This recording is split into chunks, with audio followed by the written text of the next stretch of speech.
ನಮಸ್ಕಾರ ಸ್ನೇಹಿತರೆ, ನನ್ನ ಯೂಟ್ಯೂಬ್ ಚಾನಲ್ ವೀಕ್ಷಕರಿಗೆ.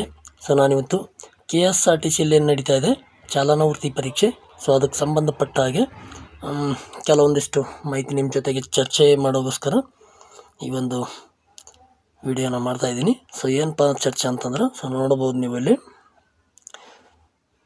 ಚಾಲಕ ಕಮ್ ನಿರ್ವಾಹಕ ಹುದ್ದೆ ಪ್ರಾದೇಶಿಕ ತರಬೇತಿ ಕೇಂದ್ರ ಹಾಸನ ಚಾಲನಾ ವೃತ್ತಿ ಪರೀಕ್ಷೆಯಲ್ಲಿ ಅಭ್ಯರ್ಥಿವಾರು ಗಳಿಸಿದ ಅಂಕಗಳ ವಿವರ. ಕರ್ನಾಟಕ ರಾಜ್ಯ ರಸ್ತೆ ಸಾರಿಗೆ ನಿಗಮ ಕೇಂದ್ರ ಕಚೇರಿ ಬೆಂಗಳೂರು. ನೋಡಿ ಸ್ನೇಹಿತರೆ, ಈ ಒಂದು ವಿಡಿಯೋ ಮಾಡುವ ಉದ್ದೇಶ ಏನಂತಂದರೆ, ಇತ್ತೀಚಿನ ದಿನಗಳಲ್ಲಿ ಅಂದರೆ ಈ ಅಭ್ಯರ್ಥಿಗಳೇನು ಅಂಕ ಪಡಿತಾ ಇದ್ದಾರೆ, ಇದು ಭಾರಿ ಪ್ರಮಾಣದಲ್ಲಿ ಇಳಿಕೆ ಆಗ್ತಾಯಿದೆ. ಯಾಕೆ ಇಳಿಕೆ ಆಗ್ತಾಯಿದೆ, ಏನು ತೊಂದರೆ ಆಗ್ತಾಯಿದೆ ಅಂತೇಳಿ ಯಾವುದೋ ಅಪ್ಡೇಟ್ ಸಿಗ್ತಾ ಇಲ್ಲ. ಆದರೆ ನಾನು ಒಂದೆರಡು ದಿನದಿಂದ ಗಮನಿಸ್ತಾ ಇದ್ದೀನಿ, ಬಹಳಷ್ಟು ಪ್ರಮಾಣದಲ್ಲಿ ಒಂದು ಫಲಿತಾಂಶ ಇಳಿಕೆ ಆಗಿದೆ. ಇನ್ನು ನೋಡ್ಬೋದು. ಉದಾಹರಣೆಗಾಗಿ ನಾವು ಈಗ ಡೇಟು 10ನೇ ತಾರೀಕು ನೋಡೋಣ. ನೋಡ್ಬೋದು ಸ್ನೇಹಿತರೆ, ನೀವು ಇಲ್ಲಿ 10ನೇ ತಾರೀಕು ಒಂದು ಉದಾಹರಣೆಯಾಗಿ ನೋಡ್ತಾ ಇದ್ದೀನಿ ನಾನು. ದಿನಾಂಕ 10/2/2025. ನೋಡಿ ಸ್ನೇಹಿತರೆ, ನಾನು ನೋಡಿ ಫಸ್ಟ್ ಅಭ್ಯರ್ಥಿ ಬಂದು 26 ಅಂಕ ತೊಗೊಂಡವ್ರು, ಎರಡನೇದವರು 16, ಮೂರನೇದವರು 39, ನಾಲ್ಕನೇದವರು 14, 5 ನಂಬರ್ ತೊಗೊಂಡಿದ್ದಾರೆ, ಆರನೇದವರು 39ವರೆ ತೊಗೊಂಡಿದ್ದಾರೆ. ನಾವು ಇಲ್ಲೇನು ಮಾಡೋಣ ಅಂದರೆ 40+ ಅಂಕ ತೊಗೊಂಡಿದ್ದವ್ರು ಕೌಂಟ್ ಮಾಡ್ತಾ ಹೋಗೋಣ. ಯಾವ ಥರ ಇಳಿಕೆ ಆಗಿದೆ ಅಂಥೇಳಿ ನಿಮಗೆ ಅರ್ಥ ಆಗುತ್ತೆ. ಆವಾಗ ಫಸ್ಟಿಗೆ 100ಕ್ಕೆ 40ರಿಂದ 45 ಅಭ್ಯರ್ಥಿಗಳು 40+ ಅಂಕ ತೊಗೊತಿದ್ರು. ನಾನಿಲ್ಲಿ ಮಾರ್ಕ್ ಮಾಡ್ತಾ ಹೋಗ್ತಿದ್ದೀನಿ, ನೀವು ಕೌಂಟ್ ಮಾಡ್ತಾ ಹೋಗಿ. ನೋಡಿ 42 ಒಂದು ಅಭ್ಯರ್ಥಿ,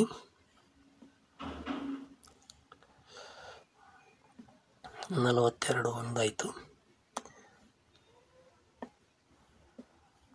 ಮತ್ತು 42ವರೆ ನೋಡ್ತಾ ಹೋಗ್ಬೋದು ನೀವು. 42ವರೆ ಆಯಿತು. ನೆಕ್ಸ್ಟು 46,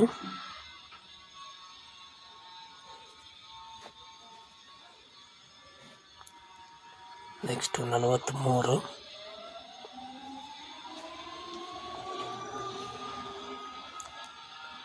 ನೆಕ್ಸ್ಟ್ 42,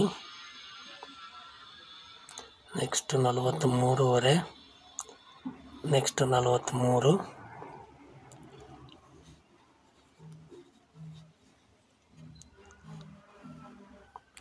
ನೆಕ್ಸ್ಟ್ 42ವರೆ, ನೆಕ್ಸ್ಟ್ 41, ನೆಕ್ಸ್ಟ್ 49,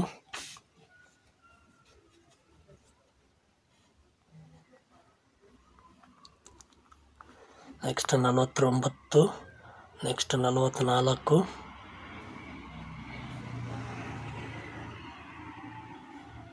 ನೆಕ್ಸ್ಟ್ 40,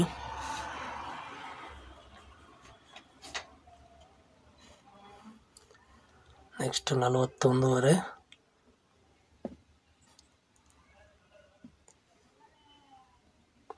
ನೆಕ್ಸ್ಟ್ 41ವರೆ, ನೆಕ್ಸ್ಟ್ 40ವರೆ,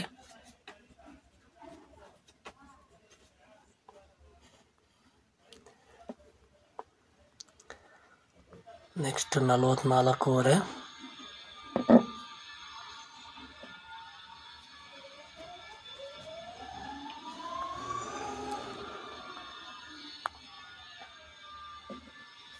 ನೆಕ್ಸ್ಟ್ 45ವರೆ, ನೆಕ್ಸ್ಟ್ 45,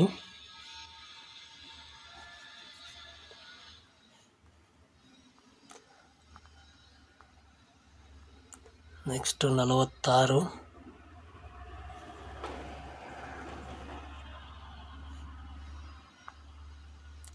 ನೋಡಿ ಸ್ನೇಹಿತರೆ, ಈ ಒಂದು ಡೇಟ್ 10ನೇ ತಾರೀಕು 10/2/2025ರಂದು ಟೋಟಲ್ ಅಭ್ಯರ್ಥಿಗಳು 79 ಅಭ್ಯರ್ಥಿಗಳು.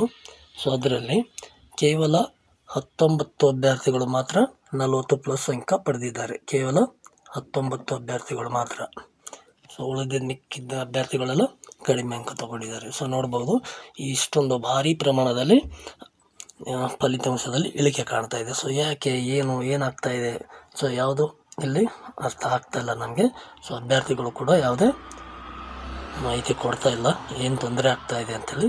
ಸೊ ಇಲ್ಲಿ ನೋಡ್ಬೋದು 11ನೇ ತಾರೀಕಿಗೆ ಕೂಡ ನೀವು ನೋಡ್ಕೋಬೋದು ಅಪ್ ಟು ಇಲ್ಲಿ ಗಂಟ ಎಷ್ಟು ಅಭ್ಯರ್ಥಿಗಳಾಗಿದ್ದಾರೆ ಅಂಥೇಳಿ. ಮಧ್ಯಾಹ್ನ ಒಂದು 3-3:30 ಟೈಮು ಇವಾಗ. ಸೊ ಅಷ್ಟೊತ್ತಿಗೆ ನೋಡಿ ಎಷ್ಟಾಗುತ್ತೆ, 40+ ಅಂಕ ತೊಗೊಂಡಿದ್ದರು. ಮಾರ್ಕ್ ಮಾಡ್ತಾ ಹೋಗ್ತೀನಿ ನಾನು.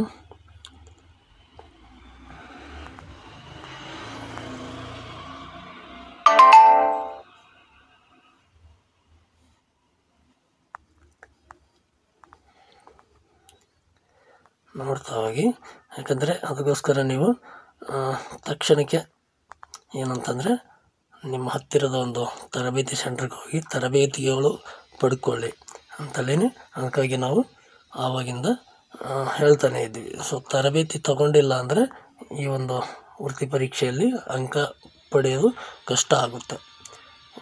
ದಿನ ಗಾಡಿ ಓಡಿಸೋದೇ ಬೇರೆ, ಸೊ ಈ ಟ್ರ್ಯಾಕ್ಗಳಲ್ಲಿ ಗಾಡಿ ಓಡಿಸೋದೇ ಬೇರೆ ಇರುತ್ತೆ. ಸೊ ಅದರಿಂದ ತರಬೇತಿ ಪಡ್ಕೊಂಡ್ರೆ ಉತ್ತಮವಾಗಿರುತ್ತೆ ಅಂತಕ್ಕಂಥದ್ದು ಒಂದು ನಮ್ಮ ಅಭಿಪ್ರಾಯ ಆಗಿದೆ ಸ್ನೇಹಿತರೆ. ಸೊ ನೋಡ್ಬೋದು ನೀವು ನೋಡಿ ಯಾವ ಥರ ಅಂಕಗಳು ಕಡಿಮೆ ಬರ್ತಾ ಇದೆ ಅಂಥೇಳಿ.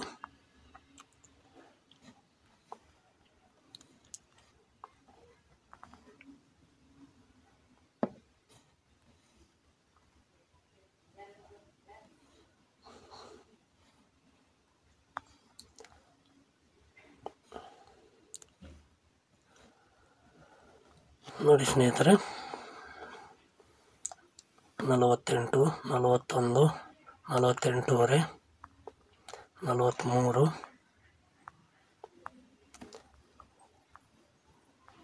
43.5,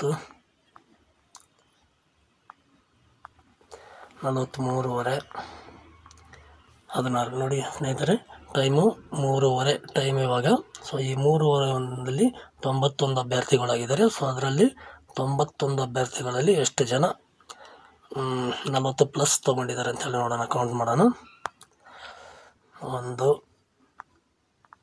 3,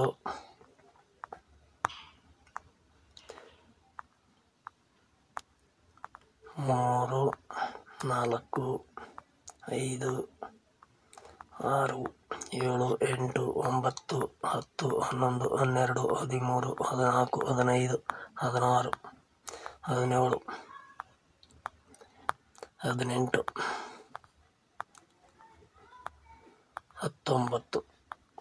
ಸೊ ನೋಡಿ ಸ್ನೇಹಿತರೆ, ಇವತ್ತು ಕೂಡ ಮಧ್ಯಾಹ್ನ 3:30 ಟೈಮು 91 ಅಭ್ಯರ್ಥಿಗಳಾಗಿದ್ದಾರೆ. ಸೊ ಇದರಲ್ಲಿ ಕೂಡ ಕೇವಲ 19 ಅಭ್ಯರ್ಥಿಗಳು ಮಾತ್ರ 40+ ಅಂಕ ಪಡೆದಿದ್ದಾರೆ.